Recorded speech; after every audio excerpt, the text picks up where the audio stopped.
अखिल भूमंडलीय सर्व शिरोमणि मुनि समाज के संस्थापक आदि मुनीश्वर योगेश्वर सदगुरुदेव श्री मुनि महाराज की जय।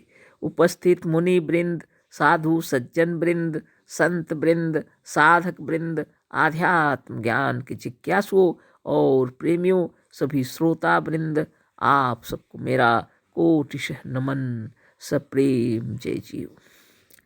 तो आध्यात्मिक चर्चा चल रही है और हम लोग सदगुरुदेव शिव मुनि महाराज रचित ग्रंथ सत्य, सुंदर और स्वतंत्र विचार पर चर्चा कर रहे हैं और अध्याय 4 पर चर्चा हो रही है। सदगुरुदेव शिव मुनि महाराज दिए हैं उसका शीर्षक स्वतंत्र विचार का महत्व, और इस पर विशद चर्चा हो रही है ना। बहुत विस्तृत तरीके से उन्होंने लिखा है, फिर भी हम लोग इसको पढ़ करके और फिर उस पर चर्चा भी कर रहे हैं ना। तो आज आगे पढ़ेंगे। कल तक तो विशद चर्चा हो गई। शूद्र, गंवार, ढोल, पशु, नारी, ये सब ताड़न के अधिकारी, अपना विचार हमने रख दिया। अब आगे हम लोग पढ़ते हैं गुरुदेव जो लिखे हैं, है ना। यदि किसी प्रतिष्ठित ग्रंथ का कोई अंश आप नहीं मानते तो उसे स्पष्ट लिख दीजिए कि इस ग्रंथ का यह अंश हम नहीं मानते, और अपने मंतव्यों को युक्ति प्रमाण से सिद्ध कीजिए। इससे सबका वास्तविक उपकार होगा। किसी महात्मा के लेख का कुछ अंश ना मानना ठीक है, पर उसके अर्थ का अनर्थ करना या उसे तोड़ मरोड़ कर उसके स्वाभाविक भाव को नष्ट करना अच्छा नहीं है। इस विषय पर वेद ने भी एक बहुत अच्छी बात कही है। यान्यस्माकं सुचरितानि तानि त्वयोपास्यानि नो इतराणि। अर्थात हमारे में जो अच्छी बातें हैं, यानी हमारे में जो सिद्धांत युक्ति संगत हैं, वही तुम्हारे लिए माननीय है, दूसरे नहीं। स्वामी जी या किसी महात्मा के अनुयायी होने का यह मतलब नहीं है कि तुम आंख बंद करके उनकी सब बातों को मान लो, किंतु उनके अनुयायी होने का यह मतलब है कि जिस तरह से वह अपने समय में एक स्वतंत्र विचार के थे, वैसे ही आप भी अपने समय में एक स्वतंत्र विचार के हों। जिस तरह वह महात्मा अपने पूर्वजों के किसी भी सिद्धांत को बिना विचारे नहीं मानते थे, उसी तरह आप भी उनके सिद्धांतों को निर्भ्रांत न माने, किंतु बुद्धि की कसौटी पर रख कर देखें और जो मानने योग्य है उन्हें माने। धन्य धन्य सदगुरुदेव शिव मुनि महाराज की जय, जिन्होंने हम लोगों की बुद्धि को स्वतंत्र कर दिया, शुद्ध रूप होकर के विचार करने की शक्ति प्रदान किए हैं इन लेखों के द्वारा, है ना। हम लोग को विचार करना पड़ेगा तलीन होकर, है ना। सदगुरुदेव कहते हैं जो कुछ सुनना है सुन लो, जो पढ़ना है पढ़ लो, लेकिन ध्यान तो करके विचार करना ही पड़ेगा अपने अंतरात्मा में कि यह सही है या गलत, है ना। इन बातों को जान करके ही हम लोग आगे बढ़ सकते हैं। अनुयायी है अगर हम किसी के, तो इसका मतलब यह नहीं है कि उनकी सारी बातें निर्भ्रांत ही हैं। हो सकता है उनके समय के लिए, उस वक्त के लिए वो सही रहे हों, लेकिन हमारे समय के लिए, हमारे अनुकूल, हमारी बातों के अनुसार शायद वह ठीक ना हो, तो आगे निकलना चाहिए। लेकिन सत्य जो होता है त्रिकाल में सत्य होता है ना। इस बात को गुरुदेव बतला रहे हैं, जो त्रिकाल में सत्य है वही वास्तव में सत्य है ना। तो बहुत सारी बातें हैं, फिर भी गुरुदेव की ये बात निश्चित रूप से सही है कि स्वतंत्र विचार की वास्तव में महिमा है। स्वतंत्र विचारक ही वास्तव में अपने आप को समझ सकते हैं और सारे जंजालों से मुक्त हो सकते हैं। संसार में तरह तरह के विश्वास चल रहे हैं, जिसको अंधविश्वास हम लोग कह सकते हैं। इस अंधविश्वासों से अगर निकलना है तो अपनी बुद्धि की कसौटी पर रख कर देखना पड़ेगा, है ना। कोई कह दिया और आप मान गए, ये अच्छी बात नहीं है। इसी को गुरुदेव बोल रहे हैं, जो मानने योग्य है उसी को मानिए। लोग तो कहते हैं हमारी बुद्धि सबसे अच्छी है और युक्ति संगत है, इसी को मान लीजिए, लेकिन आप उसको अपनी बुद्धि से देखिए, यह युक्ति संगत है कि नहीं। इसीलिए गुरुदेव कह रहे हैं स्वतंत्र विचार से देखो। ऐसा नहीं कि किसी ने कह दिया, किसी महात्मा ने कह दिया या किसी ग्रंथ में लिखा हुआ है और आप उसको माने जबरदस्त, है ना। इसलिए गुरुदेव जो इस अध्याय को इतने सुंदर तरीके से लिखे हैं कि स्वतंत्र विचार का महत्व अच्छी तरह समझ लेना चाहिए, है ना। तो हमारे सद्गुरु की महिमा है अवश्य ही। तो इस तरह की बातें आगे देखिए हम लोग बतला रहे हैं। तुम्हारे में इसी बात की कमी है कि तुम अपनी आत्मा को छोटी और बुद्धिहीन समझते हो। सारी बातें तो यहीं पर सिमट के आ जाती हैं। इससे उसकी शक्ति विकसित नहीं होती। हम लोग क्या करते हैं, अपनी बुद्धि को कम समझते हैं और अपनी आत्मा को छोटी समझते हैं और बुद्धिहीन समझते हैं, क्योंकि लोगों ने ऐसे ही समझाया है हम लोगों को कि तुम अपने को कभी बड़ा नहीं मानना, तुम अपने को हमेशा छोटा समझना, है ना, और बुद्धिहीन समझना, क्योंकि ईश्वर के सामने सब छोटे हैं। और कोई भी उत्तम कोटि का विचार करेगा तो उसको क्या हो जाएगा, पाप लग जाएगा, है ना।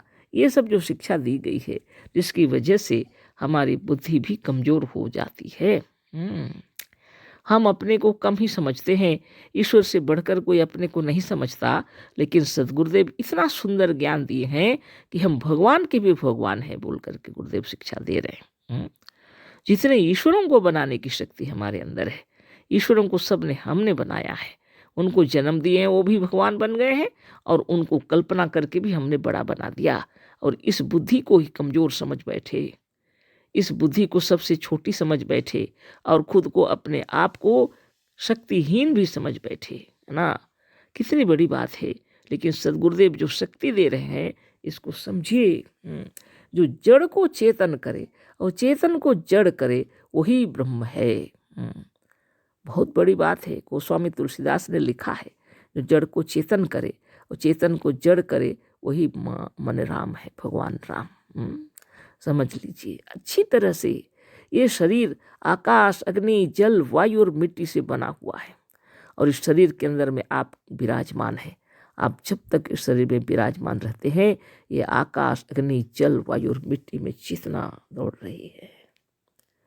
सबसे बड़ी बात है। और आपके निकल जाने से यह शरीर फिर से जड़ हो जाता है। तो सच्चे ईश्वर, सच्चे भगवान को पहचानने के लिए स्वतंत्र बुद्धि से विचार कीजिए। तो इसी बात को लिखे हैं गुरुदेव, तुम्हारे में इसी बात की कमी है कि तुम अपनी आत्मा को छोटी और बुद्धिहीन समझते हो। इससे उसकी शक्ति विकसित नहीं होती। तुम अपनी बुद्धि को फैलने नहीं देते, किंतु सब तरफ से दबाने का यत्न करते हो। हमारे पड़ोसी भी हमें उत्साह देने की जगह उत्साहहीन ही करते हैं। अंधविश्वासों से बड़ी हानि हुई है। कितने विचारवानों को लोगों ने हताश कर दिया है। वास्तविक बात यह है कि किसी की आत्मा न्यून नहीं है, केवल संस्कार और कार्यवश अवस्था भेद से भक्ति शक्ति भेद हो गया। किसी की आत्मा न्यून नहीं है, गुरुदेव लिख रहे हैं। वास्तविक बात यह है कि किसी की आत्मा न्यून नहीं है, केवल संस्कार और कार्यवश अवस्था भेद से शक्ति भेद हो गया है। जैसा संस्कार हमें मिला, जैसे हमारे माता पिता हमको ज्ञान दिए, उस हिसाब से हम लोग सोच रहे हैं, वही संस्कार है ना। आज अगर विश्व में क्रांति मचानी है तो अपने बच्चों को सच्चा ज्ञान देना चाहिए, माता पिता को, है ना। सच्चा ज्ञान जब तक हम बच्चों को नहीं देंगे, जगत कभी उन्नति नहीं करेगी, है ना। सद्गुरुदेव का कहना है, एक पीढ़ी जो चला जा रहा है कोई बात नहीं, लेकिन आने वाली पीढ़ी को सुंदर शुद्ध रूप देना चाहिए हम लोगों को, है ना। सच्चा ज्ञान देना चाहिए हम लोगों को, है ना। स्वयं अपने बुद्धि से विचार कीजिए, किसी से युद्ध करने की आवश्यकता नहीं है। किसी को समझाने की आवश्यकता नहीं है। स्वयं अपने बुद्धि से विचार कीजिए। यम, नियम, आसन, प्राणायाम, प्रत्याहार, धारणा, ध्यान और समाधि के व्याख्या को पढ़िए और विचार कीजिए, यह वास्तविक है या भूल है, इसमें भी कुछ, है ना। इसलिए खुद को, अपने आप को संयमित करते हुए यम का पालन किस लिए किया जाता है? मन को अपनी ओर लाने के लिए, सारे विश्व से हटकर केंद्रित होने के लिए, और केंद्र में अपार शक्ति है ना। सद्गुरुदेव बहुत सुंदर बात लिखे हैं। कितनी बड़ी बात, किसी की आत्मा न्यून नहीं है। लोग बल का मतलब क्या समझते हैं कि हाथी को भी पछाड़ दे तो बड़ी बड़ी बात हो जाए, या हाथी को उठा के फेंक दे तो वो शक्तिशाली है। ऐसी बात नहीं है। वास्तविक बात यह है, जो जड़ को चेतन करे और चेतन को जड़ करे वही सर्वशक्तिमान है। आपकी आत्मा किसी से छोटी नहीं है ना। न्यून नहीं है बिल्कुल, है ना। चाहे जमाने के लिए कोई कितना ही शूद्र गंवार ढोल पर सुनारी कह के दूसरी नज़र से देख ले लोगों को, लेकिन सदगुरुदेव की शिक्षा के अनुसार अगर आप देखेंगे तो संसार में कोई शूद्र नहीं है, सब महान है, ब्रह्म है, साक्षात ईश्वर। अगर आप इस दृष्टिकोण से देखेंगे तो दुनिया में आपको सच्चा ज्ञान हो जाएगा। जो जड़ को चेतन कर रहा है वह कौन है? यही प्राण शक्ति, यही ब्रह्म शक्ति, यही शिव शक्ति, यही ब्रह्मा विष्णु और महेश्वर है, और आप स्वयं भी हैं, है ना। तो आप अपने को कम क्यों समझते? अगर अपने आप में आत्मबल, मनोबल, ज्ञान बल और योग बल की कमी है तो उसका कारण है संस्कार। बचपन में मट्टी पत्थरों को प्रणाम करते करते मंदिर, मस्जिद, गिरजा, गुरुद्वारा बनाए हैं हम लोग, और उसके पीछे जीवन बर्बाद करते करते जीवन बीत रहा है। ब्रह्म ज्ञान बहुत दूर चला गया, कोसों दूर, है ना। लोग अपने को अच्छा समझते ही नहीं हैं, अपने को बड़ा सोचते ही नहीं हैं। इसलिए गुरुदेव को ये लेखनी उठानी पड़ी, सत्य सुंदर और स्वतंत्र विचार का ग्रंथ लिख बैठे। आप पढ़िए, निश्चित रूप से रोज नित्य ध्यान कीजिए और ब्रह्मत्व अपने आप जागृत हो जाएगा। अशेष धन्यवाद, कोटिशः नमन। सदगुरुदेव शिवनी महाराज की जय। सब प्रेम जय जीव।